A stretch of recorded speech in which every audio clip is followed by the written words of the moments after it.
오늘 하나님 앞에 예배한 우리 모두에게 주님의 크신 은혜와 지혜가 함께 하시기를 주의 이름으로 축복합니다. 오늘 본문 야고보서 1장 5절에서 8절 말씀을 통해 마음의 랜턴 지혜라는 제목의 은혜를 나누겠습니다. 우리가 불을 피우는 방법 또는 물을 얼리는 방법, 이런 사물의 이치를 배우는 것을 우리는 지식이라고 말합니다. 이러한 지식들이 쌓여서 어떤 새로운 문제를 하나 둘씩 해결하는 능력을 지능이라고 합니다. 예를 들면 같은 불을 피우더라도 물에 젖은 나무를 어떻게 불을 피울까? 습한 환경에서 어떻게 불을 피워야 할까? 조금 더 복잡하고 조금 더 생각이 많이 필요한 곳에 이러한 문제를 해결하기 위한 능력을 지능이라고 말합니다. 그런데 여러분, 인간이 살아가는 세상은 이렇게 단순한 문제 해결만이 있는 것이 아니라 복잡한 윤리나 도덕의 일들까지 모두가 합해져 있습니다.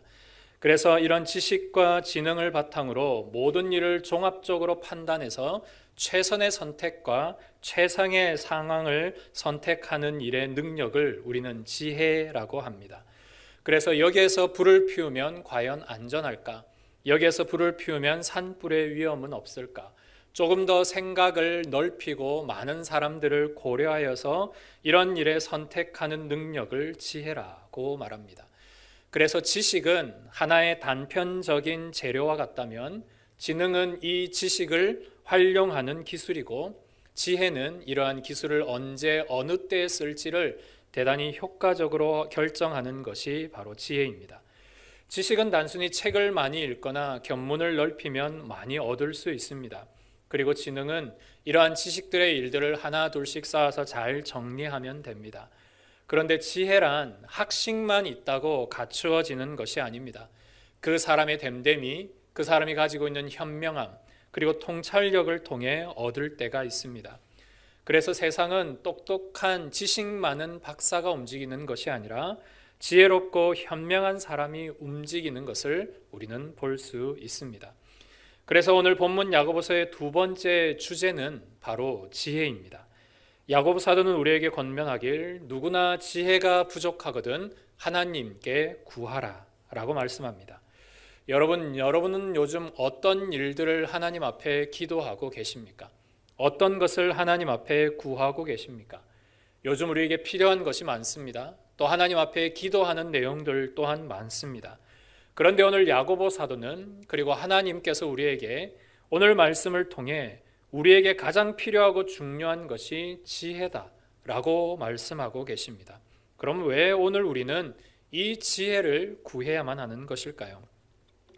제가 어렸을 때만 하더라도 가게에 가면 주판이 되게 많았습니다. 그래서 뭔가를 가게에서 세무하거나 할 때 주판을 많이 사용했었고, 저희 어렸을 때도 주산학원이 많아서 이렇게 자격증을 따기도 했었습니다. 그런데 얼마 가지 않아서 계산기가 등장하자 주판은 이내 사라지고 말았습니다. 단순한 계산을 할 수 있었던 계산기에서 이제는 복잡한 일들을 계산해야만 하는 일들이 생겼습니다. 그래서 나온 것이 컴퓨터입니다. 이 컴퓨터 안에 들어있는 것이 바로 인공지능, 요즘 말하는 AI입니다. 예전에 사람들은 주판이나 계산기가 없어도 손으로 계산을 할 수 있었습니다. 그래서 주판이 있으면 조금 편리하게 사용했지 이것을 절대적으로 의지하지는 않았습니다. 그런데 요즘의 컴퓨터, 이러한 인공지능, 그런 것이 탑재된 휴대폰은 요즘 상황은 조금 이야기가 다릅니다. 왜냐하면 우리 손자들, 우리 자녀들이 다니는 초등학교에서 우리 아이들이 뭔가 질문이 있을 때 가장 먼저 묻는 것은 책이 아니라 우리 아이들이 컴퓨터를 켜고 이런 질문을 합니다. 하늘은 왜 파란색이야? 나방에는 왜 이런 점박이 무늬들이 있어? 이런 질문들을 아이들이 궁금할 때 하고 즉각 답을 얻는 시대를 살고 있습니다. 대학생들은 자신의 책들을 모두 컴퓨터에 넣어놓습니다. 그리고 그것을 분석해서 이번 중간고사에 나올 문제들을 분석해서 내고 답을 내어봐 라고 질문을 하면 질문과 답을 만들어줍니다. 실제로 이런 것을 통해서 대학생 중에 만점을 받았다라고 말하는 친구도 있습니다. 어른들은 또 어떻게 활용할까요? 이번 주식의 좋은 종목이 뭔지 한번 알려줘 라고 이야기하면 시대의 분석과 트렌드들을 분석해서 좋은 이야기들을 들려줍니다. 이처럼 우리가 살아가는 시대에는 여러분들의 크고 작은 질문들, 그리고 심지어는 여러분들의 진지한 어려운 고민까지 이런 인공지능에 묻고 답을 내는 그런 시대를 살아가고 있습니다. 요즘 젊은 시대들은 연애가 어떻게 될 건지, 자기의 어떤 그 진로나 심각한 어떤 문제 고민들까지도 이런 인공지능에 묻는 사람들이 많아진다라고 합니다. 심지어 교회를 다니고 있는 우리 교회 학교 아이들도 자신의 인생과 어떤 세상의 질문을 놓고 하나님 앞에 기도하여 답을 찾기보다 이런 인공지능을 켜놓고 챗GPT라는 것들을 켜놓고 그런 지능을 더 신뢰하는 일들이 많아지고 있는 것이 사실이기도 합니다. 그리고 이런 지능의 발달 속도는 대단히 빠르게 진행되고 있습니다. 벌써 AI 교수가 나온다라는 이야기가 나옵니다. 실제로 더 똑똑하고 더 정확하고 방대한 지식을 가르칠 수 있는 선생님을 사람들은 더 선호하게 되어 있습니다. 그리고 여러 가지 재판의 과정도 사람 따라 다른 것이 아니라 완벽하게 판결하는 AI 재판장도 사람들이 원하고 있습니다. 실제로 작년 9월에 유럽에 있는 알바니아라는 국가에서는 실제로 AI 장관을 세웠습니다. 그 나라는 부정부패가 좀 심한 편인데요. 장관들이 뇌물을 받고 어떤 법칙들을 이렇게 굽게 할 때 공정하게 업무를 처리하기 위해서 실제로 컴퓨터 장관을 세워놓은 겁니다. 그렇게 시작되는 지금 세상의 일들이 더욱 이제는 확산되어 갈 것입니다. 이런 시대적인 조류 속에 여러분, 우리가 과연 하나님의 말씀만 붙잡고 하나님의 기도만 붙잡고 여러분의 인생의 답을 찾아갈 수 있는 신실한 그리스도인으로 살아갈 수 있을까요? 지금 살아가고 있는 우리의 자녀 세대들, 젊은 친구들, 그리고 심지어는 장년 세대들까지도 이러한 인공지능을 마치 하나님보다 더 크게 여기는 경우가 적잖이 많아지고 있다라는 사실입니다. 결국 지식이나 지능의 문제, 이런 문제가 아니라 지금 우리가 맞닥뜨리고 있는 이 세상의 문제는 바로 우리의 신앙의 문제입니다. 과연 신앙의 조류, 시대의 조류들 속에 우리는 하나님을 절대적으로 오늘도 신뢰하고 있는가? 이런 세상의 많은 질문과 대답들 속에 나는 하나님의 대답을 원하고 하나님 앞에 기도함으로 그 해답을 찾아가고 있는지를 우리는 분명히 분별할 필요가 있습니다. 그래서 로마서 12장 2절에는 너희는 이 세대를 본받지 말고 오직 마음을 새롭게 함으로 변화를 받아 하나님의 선하시고 기쁘시고 온전하신 뜻이 무엇인지 분별하도록 하라 라고 말씀합니다. 이 세대를 본받게 되면, 이 세대의 조류에 휩쓸리게 되면, 이 세대의 일들에 우리가 이렇게 익숙해지다 보면 우리의 마음속에는 어떤 일이 생기냐면 세상의 일들에, 세대의 일들에 많이 본받게 되는 일이 생기게 됩니다. 그것을 잘 활용하면 되는데, 옛날 주판이나 계산기처럼 그냥 필요할 때마다 활용만 하면 되는데 그걸 전적으로 의지하는 순간 이것이 바로 하나님보다 더 크게 우리 아이들에게, 우리들에게 작용되는 경우가 많습니다.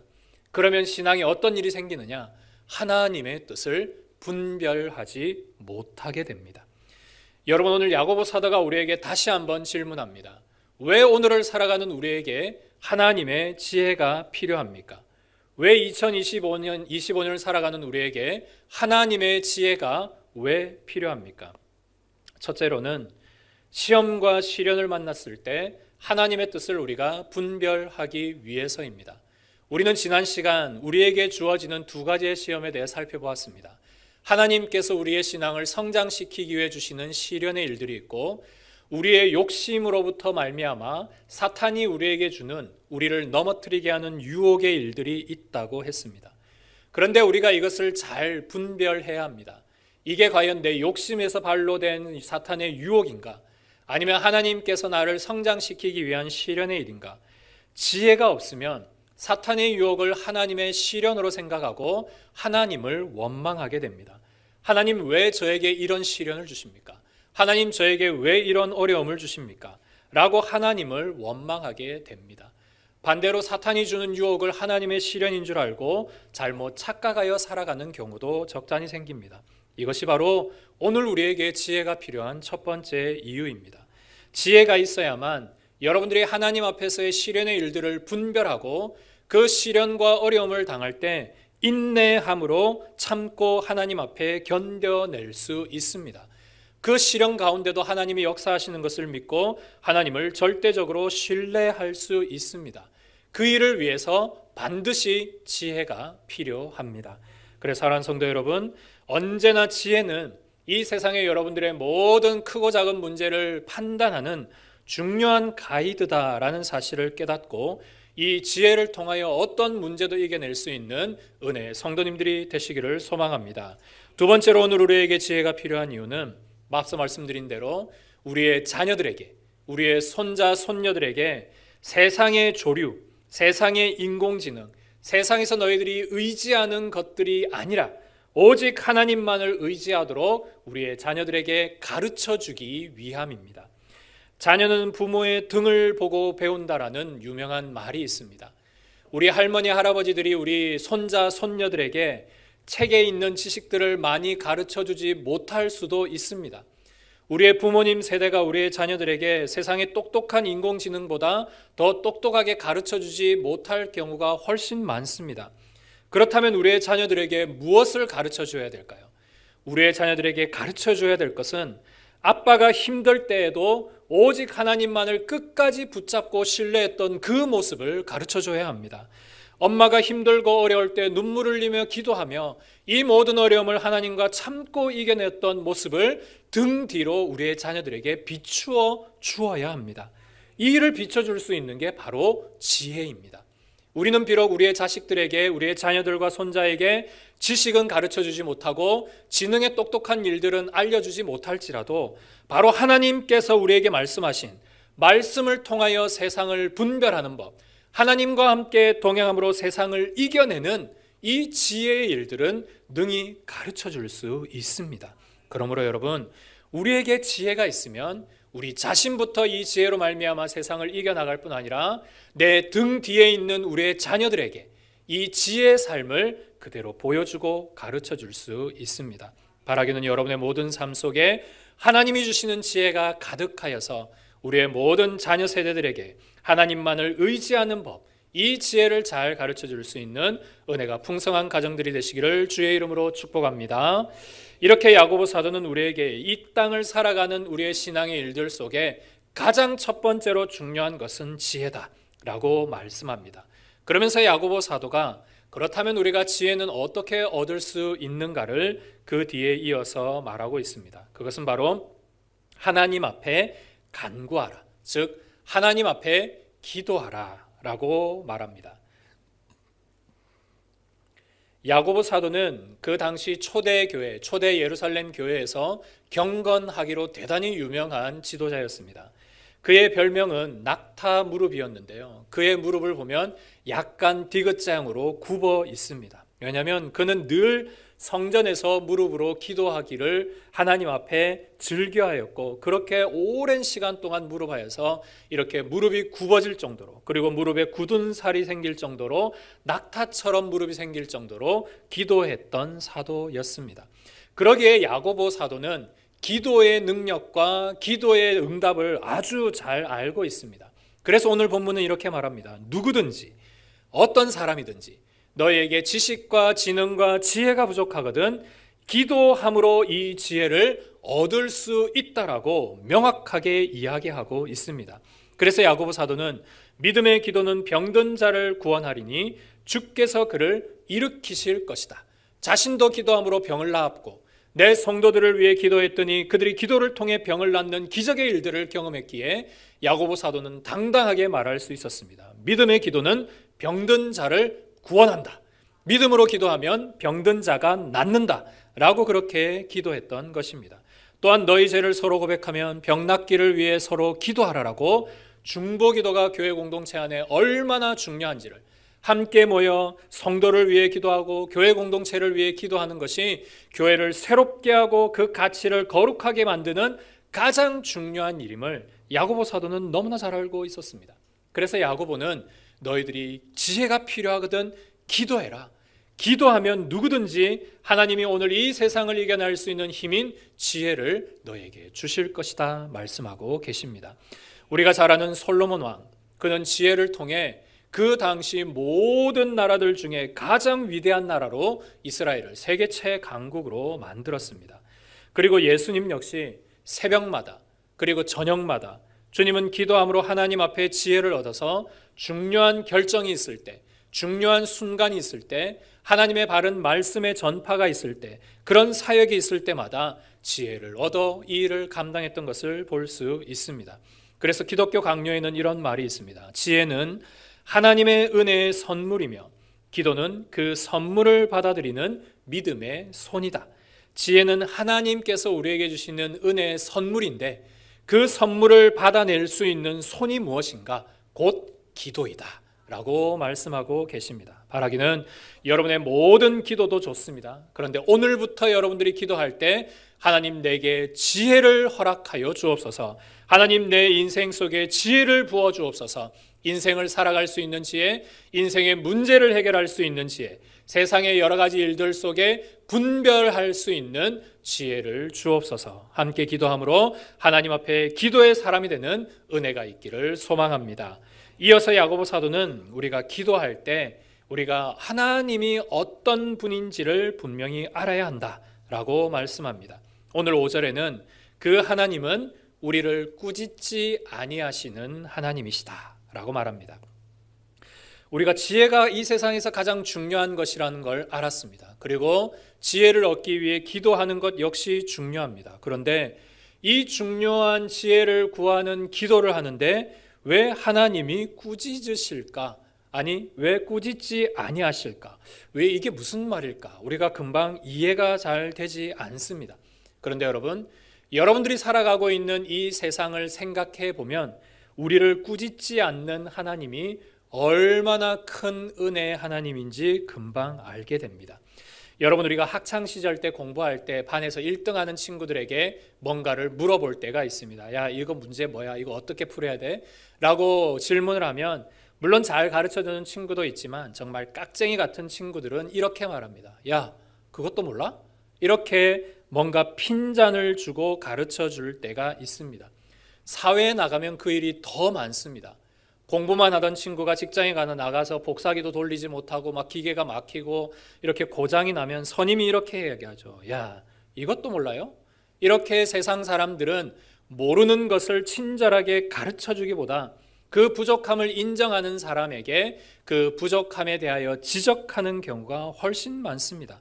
오히려 내가 부족하고 오히려 내가 도움을 달라고 하면 당신은 모자란 사람이야, 당신은 무능한 사람이야, 당신은 나약한 사람이야 라고 그렇게 지적받는 경우가 훨씬 많습니다. 그러다 보니 지금 사회에서 취업을 준비하는 지원생 친구들이 얼마나 많이 자기의 자격들을 가져갑니까?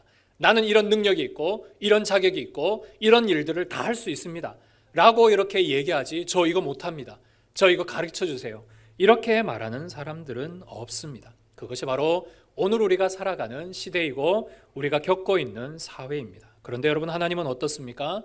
마태복음 7장에 보면 긴 말씀을 통해 우리가 기도해야 되는 이유, 그리고 이 기도 속에 들어계신 하나님이 어떤 분이신지를 명확하게 이야기합니다. 구하라 그리하면 너희에게 주실 것이요, 찾으라 그러면 찾을 것이요, 문을 두드리라 그리하면 너희에게 열릴 것이니 구하는 이마다 받을 것이요, 찾는 이는 찾아낼 것이요, 두드리는 이에게 열릴 것이니라.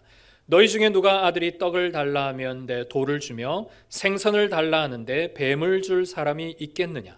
너희가 악한 자라도 좋은 것으로 자식에게 줄 알거든. 하물며 하늘에 계신 너희 아버지께서 구하는 자에게 좋은 것으로 주시지 않겠느냐? 여러분, 우리가 너무나 잘 알고 있는 산상수훈의 말씀이고 너무나 우리에게 익숙한 구절이지만 읽을 때마다 그 하나님 아버지의 크신 마음이 느껴지는 구절이 아닐 수 없습니다. 주님은 오늘 우리에게 말씀합니다. 너희가 어떤 순간이 있든지 구해라. 너희가 무슨 일을 만나든지 찾아라. 너희가 어떤 위험한 일들이 있고 막힌 문이 있으면 두드려라. 그러면 내가 너희에게 줄 것이고 너희에게 찾게 해줄 거고 너희의 모든 문들을 열어줄 것이다. 왜냐하면 나는 너희를 사랑하는 아버지이기 때문이다. 주님은 우리에게 말씀하고 계십니다.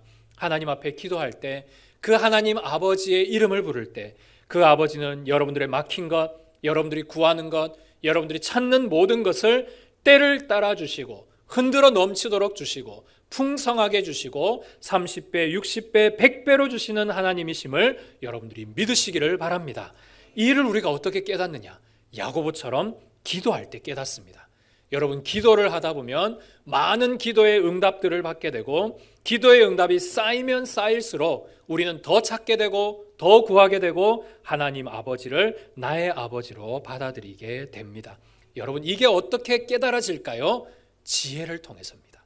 기도의 응답이 이렇게 되는구나, 하나님께서 내게 말씀하신 은혜를 따라 하나님이 내게 이렇게 역사하시는구나, 이걸 깨닫는 것이 지혜이죠. 지혜. 그건 단순히 성경책에 기록된 지식이 아닙니다. 내가 하나님 앞에 이 말씀 부여잡고 기도함으로, 기도의 응답을 받음으로 내 속에 체험된 은혜, 이게 바로 지혜입니다. 그래서 오늘 우리가 지혜를 구하라는 것입니다. 세상 사람들은 야, 너 그것도 몰라 라고 말하지만 하나님은 우리에게 말합니다. 그래, 내가 너에게 더 많은 거 알려줄게. 그래, 많이 구해. 내가 더 많이 깨닫게 해줄게 라고 하며 하나님은 여러분들에게 기꺼이 더 많은 것을 가르쳐 주시고 더 많은 것을 깨닫게 해 주십니다. 그러므로 여러분, 오늘부터 기도에 집중하시기 바랍니다. 오늘부터 기도하시되 하나님 앞에 지혜를 구하시기를 바랍니다. 오늘부터 하나님 앞에 기도할 때 하나님이 나의 아버지로 느껴지는 순간까지 그 친밀함과 은혜 가운데 더 깊은 자리로 나아가시기를 바랍니다. 그러면 야고보 사도와 같이 오늘 이렇게 기도할 때 누구든지 지혜가 필요하거든 하나님께 구하라 라고 담대히 말할 수 있는 은혜가 여러분들 가운데도 있게 될 것입니다. 그런 하나님을 여러분들이 경험하기를 주의 이름으로 축복합니다. 그러면서 야고보 사도는 이 기도의 대상이 누구인지 알았다면 중요한 기도의 원칙이 있음을 6절에 말합니다. 그것은 바로 오직 믿음으로 구하고 조금 더 의심하지 말라는 것입니다. 우리가 기도 생활을 하다 보면 기도의 응답을 우리가 이야기할 때가 있습니다. 나 이번에 기도했더니 하나님께서 내게 이 기도를 응답하실 줄 나는 믿어 라고 말할 때가 있는데, 나는 믿으라고 말할 때 우리의 마음에는 두 가지의 마음이 있습니다. 하나는 전적으로 정말로 하나님 앞에서 이 기도의 응답을 믿는 믿음의 확신이 있을 때 그렇게 말할 때가 있고요. 또 하나는 단순히 내게 지식적으로 내 마음속에 어떤 낙관적인 마음으로 될 거야, 잘 될 거야 라는 그냥 낙관의 마음으로 이야기할 때가 있습니다. 그런데 그걸 누가 가장 잘 아느냐? 여러분 자신이 가장 잘 압니다. 내가 기도했을 때 이 기도가 하나님 앞에 응답받을 것이라고 믿음의 확신을 갖는 것도 여러분들이 잘 알고, 내가 확신이 없어서 단순한 마음의 낙관적인 마음으로 이야기하는 것도 여러분이 잘 압니다. 그런데 그걸 확인할 수 있는 방법은 오늘 성경에 있습니다. 그것이 바로 여러분들의 마음이 요동하느냐, 요동하지 않느냐를 보시면 됩니다. 기도를 많이 하는 사람, 기도에 큰 은혜를 받은 사람, 기도함으로 하나님의 능력을 경험한 사람, 기도에 많은 응답을 받은 사람은 어떤 위험한 일이 있어도 급한 일이 있어도 마음의 평안을 잃지 않습니다. 위험한 순간 가운데도 하나님이 이 일 가운데 역사하셨던 경험들이 있기 때문에 어떤 순간에도 흔들리지 않는 믿음으로 늘 주님을 항상 신뢰하고 항상 의지합니다. 그런데 평소에 하나님 앞에 이런 기도의 경험이 적거나 이런 하나님을 만나지 못한 분들은 입술로는 확신이 있다라고 말하죠. 하나님이 해주실 것이다 라고 말하지만 실제로는 내 마음속에 그 믿음의 일들이 있지 않을 때가 있습니다. 다를 때가 있다는 것이죠. 그런 경우가 누가 있었느냐? 바로 예수님 옆에 있었던 12명의 제자들에게도 똑같이 있었습니다. 예수님과 12명의 제자들이 마지막 예수님 십자가를 지시기 위해 예루살렘에 같이 입성을 했습니다. 그리고는 예수님이 그 길가에 있었던 한 무화과 나무를 보고 잎만 무성한 열매 없는 그 나무를 향하여서 이렇게 말합니다. 이제부터 네가 영원토록 열매를 맺지 못할 것이다 라고 말합니다. 그 다음날 제자들이 그 길을 지나가다 그 무화과 나무가 완전히 말라서 죽어 있는 것을 보게 됩니다. 수군거렸죠. 왜 무화과 나무가 말랐을까? 예수님이 말씀하셨더니 실제로 나무가 말라버렸네. 이렇게 서로 막 이야기하고 있습니다. 그때 예수님이 제자들에게 정말 중요한 말씀을 합니다. 누구든지 이 산더러 들리어 바다에 던지라 하면 그 말하는 것이 이루어질 줄 믿고 마음에 의심하지 않으면 그대로 되리라. 그러므로 내가 너희에게 말하노니 무엇이든지 기도하고 구하는 것은 받은 줄로 믿으라. 그리하면 너희에게 그대로 되리라.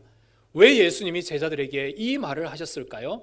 3년 동안 제자 훈련을 하며 믿음을 그렇게 가르쳤는데도 오늘 이 제자들에게 왜 다시 한번 믿음을 구하며 믿고 신뢰하라고 구할까요? 왜냐하면 이 제자들이 3일 뒤면 예수님을 다 떠나고 도망하기 때문입니다. 믿음이 있다고 얘기했고 믿음대로 기도하고 믿음대로 역사를 경험했다라고 말하는 그 제자들조차도 믿음이 없었던 것이죠. 그래서 예수님은 이들에게 정말 중요한 일들을 가르치며 너희들이 기도할 때 믿음을 가지고 기도해라. 그리고 기도할 때 믿음을 가지고 기도하면 하나님이 너희에게 기도한 대로 주는 줄 너희들이 확신하고 살아라. 제자들의 마음속에 이 말이 예수님이 나중에 부활하고 승천하신 이후에 그대로 일어나게 됩니다. 그래서 그 뒤에 제자들의 삶이 180도 바뀌게 되지 않습니까? 성도 여러분, 여러분이 하나님 앞에 기도할 때 하나님 앞에 기도의 응답을 받은 줄을 믿고 하나님 앞에 기도하는 은혜가 있기를 소망합니다. 주님이 우리에게 원하시는 것은 완료된 믿음의 확신입니다. 진행형이 아니고요. 하나님 내게 이렇게 잘 이루어질 줄 믿습니다가 아니고 하나님 내게 이루어졌음을 믿습니다 라고 말하는 기도를 주님이 기뻐하십니다. 이게 하나님께서 원하시는 절대적인 신뢰입니다. 우리가 크면 클수록 부모님께서 이런저런 약속을 하실 때 내가 이렇게 너에게 해주마, 이렇게 약속하마라는 부모님의 약속을 처음에는 우리가 하나 둘씩 믿다가 어느 순간에서는 부모님의 상황을 알기 때문에, 부모님의 형편을 알기 때문에, 부모님이 이런 것을 때로는 할 수 없다라는 걸 경험적으로 알기 때문에 입술로는 예라고 하지만 마음으로는 그렇지 않다라고 생각하는 경우들이 있습니다. 왜냐하면 그런 사회적인 경험들을 통해 우리의 마음속에 엄마 아빠는 이제 더 이상 이것을 할 수 없다라는 것을 은연중에 알기 때문입니다. 그런데 3살짜리 4살짜리 아이들에게 마치 아빠가 내가 이제 이 크리스마스가 되면 이 장난감 사줄게, 엄마가 너에게 이 예쁜 인형 사줄게 라고 말하면 이 아이들은 절대적으로 부모님을 믿습니다. 그리고 그날이 올 때까지도 믿고 그날에 받을 줄도 믿습니다. 심지어는 그 말에 대하여서 야, 너 지금 인형 없잖아, 친구들이 놀려도 아니야, 엄마가 사준다고 했어, 아빠가 사준다고 했어 라고 명확하게 이야기합니다. 여러분, 이 두 상황의 차이가 무엇일까요? 그것은 바로 상황을 뛰어넘는 믿음이 있느냐 없느냐의 차이입니다. 우리는 어느 순간 커나가면서 상황을 보고 그 상황을 통해 우리 부모님은 더 이상 이것을 할 수 없다라는 생각이 우리의 마음속에 굳어져 버립니다. 그런데 아이는 그렇지 않습니다. 아이가 보는 세상의 부모님은 슈퍼맨입니다. 모든 것이 가능하고 모든 것을 살 수 있고 모든 것을 나에게 해 주실 수 있습니다. 그래서 아이는 부모님을 절대적으로 신뢰합니다. 바로 이것이 주님이 오늘 우리에게 원하시는 신뢰의 믿음입니다. 우리가 때로는 상황을 바라볼 때 하나님이 과연 나에게 역사하실까? 내가 이렇게 기도하면 하나님이 나에게 과연 응답해 주실까? 우리가 상황적으로 하나님을 판단할 때가 많습니다. 이게 바로 마치 커버린 그런 어른과 같은 신앙이 될 수 있죠. 하나님을 믿는 모양은 있는데 마음은 신뢰하지 않는. 그런데 어린아이의 신앙이 왜 필요하냐? 하나님의 이런 것을 해주신다라고 믿으면 그 일이 절대적으로 전능하신 하나님의 능력이라고 신뢰하고 믿는 것을 주님이 우리에게 원하십니다. 이것이 바로 오늘 주님이 원하시는 절대적인 신뢰입니다. 우리가 하나님을 믿을 때 때로는 마치 보험처럼 하나님을 믿을 때가 많습니다. 이 보험이라는 것, 우리가 뭔가 크고 어려움을 당할 때 대비책으로 만들어 두는 것 아닙니까? 보험. 그런데 우리가 어떤 큰 일이 있을 때 마치 하나님을 이런 보험처럼 활용할 때가 있습니다. 기도해서 하나님 앞에 응답받으면 좋은데 혹 기도 응답이 안 되더라도 나는 세상적인 방법을 미리 만들어 놓았으니 크게 어려움 없이 이것을 넘길 수 있도록 마치 두 개의 일들을 미리 만들어 놓고 하나님은 보험처럼 옵션처럼 사용하는 그런 일들이 있습니다. 하나님은 오늘 이것을 뭐라고 말씀하느냐? 두 마음이라 라고 말합니다. 두 마음. 하나님은 이런 두 마음을 싫어하십니다. 마치 하나님을 싫어하는, 하나님을 신뢰하지 않는 불경스러운 행동으로 이 두 마음을 보십니다. 여러분, 사랑하는 여인이 두 마음을 품는다는 것 생각하지 못하지 않습니까? 사랑하지 않는 연인과 같이 믿음 없는 신앙이 곧 두 마음을 품는 것과 같습니다. 주님은 오늘 우리에게 하나님의 영광을 위해 살라고 했는데 우리가 두 마음을 품음으로 하나님의 영광을 가리는 일들이 적지 않아 있습니다. 이것이 바로 우리가 살아가는 두 마음의 실체입니다. 바라기는 오늘 야고보 사도가 그리고 하나님이 우리에게 원하시는 것은 두 마음을 품은 자는 모든 일에 정함이 없느니라, 즉 너희 속에 믿음이 없다라고 말하는 이 말을 우리가 깊이 새겨서 오늘 야고보 사도가 무엇을 말하는지를 깨닫고 행동하는 믿음의 사람이 되시기를 소망합니다. 여러분, 우리가 행동하지 않으면 자꾸 머리에 의심이 생깁니다. 우리가 지식만 가지고 신앙생활을 하다 보면 우리의 마음에 의심이 많습니다. 행동을 하지 않으면 순종을 통한 하나님의 지혜를 깨닫지 못하므로 우리의 마음에 계속 의심이 생기고 이거 될까? 이거 안 될 거야. 자꾸 기도하지만 두 마음이 생기는 것입니다. 성도 여러분, 이제부터는 순종할 때 단순하게 행동하십시오. 그리고 단순하게 믿으십시오. 그러면 하나님이 여러분의 모든 기도를 통해 오늘도 능력 가운데 지혜 가운데 역사해 주실 줄 믿습니다. 이것이 바로 오늘 야고보 사도가 낙타 무릎이 될 때까지 기도하면서 왜 오늘 우리에게 지혜가 필요한가? 이 지혜를 얻기 위해 우리는 얼마나 기도해야 되는가? 이 기도를 할 때 하나님은 나에게 어떤 분이신가? 우리는 어떤 방식으로 기도를 하며 지혜를 얻을 수 있을 것인가? 이런 대단한 놀라운 이런 복음의 진리를 우리에게 가르쳐주고 계십니다. 말씀을 정리합니다. 성경에서 지혜는 세상이 말하는 지식이 아닙니다. 수만 권의 책 속에 기록되어 있는 그런 글자의 지식, 그리고 이런 것들이 종합되어져 있는 지능의 일들이 아닙니다. 지혜란 여러분들의 모든 인생의 복잡한 문제들, 크고 작은 인생의 모든 일들, 여러분 개인과 자녀들의 일들뿐 아니라 교회와 나라와 민족의 일들까지 모든 문제를 풀어낼 수 있는 열쇠가 바로 지혜입니다. 오늘 우리는 2025년 참으로 복잡다단한 이 시대를 살고 있습니다. 오늘 이 대한민국 가운데 그리스도인으로 살면서 우리는 얼마나 많은 시대적인 결정을 해야 하는지 모릅니다. 진리와 거짓이 난무하는 이 시대 가운데 우리는 반드시 진리의 편을 선택해서 분별하여 서야 합니다. 그리스도인으로 살아갈 때 세상에 얼마나 윤리적인 문제들이 많습니까? 사회와 도덕적인 가치들이 많습니까? 그런 일들에 대해 찬반들이 많습니다. 그런 일들에 대하여서 나는 그리스도인으로서 또한 우리의 자녀들은 어떤 결정을 하고 어떤 생각으로 지혜롭게 성도적인 정체성을 가지고 살아갈 것인가? 이것이 필요하기 위해 지혜는 반드시 필요합니다. 교회 공동체 가운데 세상의 것들이 들어오지 않고 하나님의 말씀에 화평을 이루며 그리스도인다운 성숙된 공동체를 위해 무엇보다 필요한 것은 지혜입니다. 세상의 지식이 아닙니다. 세상의 어떤 경험이 아닙니다. 교회 공동체 안에는 반드시 하나님의 말씀에 지혜가 있어야 합니다. 그 지혜가 없으면 세상의 것들이 교회로 침투하게 되고 교회는 세속적으로 변하게 되는 것입니다. 사랑하는 성도 여러분, 오늘 여러분에게 가장 필요한 것은 하나님의 말씀으로 오는 신령한 지혜입니다. 그리고 이 지혜는 오직 기도함으로 얻을 수 있습니다. 우리가 기도할 때 하나님은 우리에게 성부 하나님의 놀라운 은혜의 말씀을 허락하여 주시고 그 말씀이 육신이 되어 우리 가운데 오신 예수 그리스도를 깨닫게 해주시고 그분의 영신 성령께서 여러분의 내면에, 여러분의 마음속에 조명하여 주십니다. 마치 그 어두운 밤속의 랜턴처럼 여러분의 삶을 비춰주시고 여러분의 인생의 올바른 해답을 선사하여 주십니다.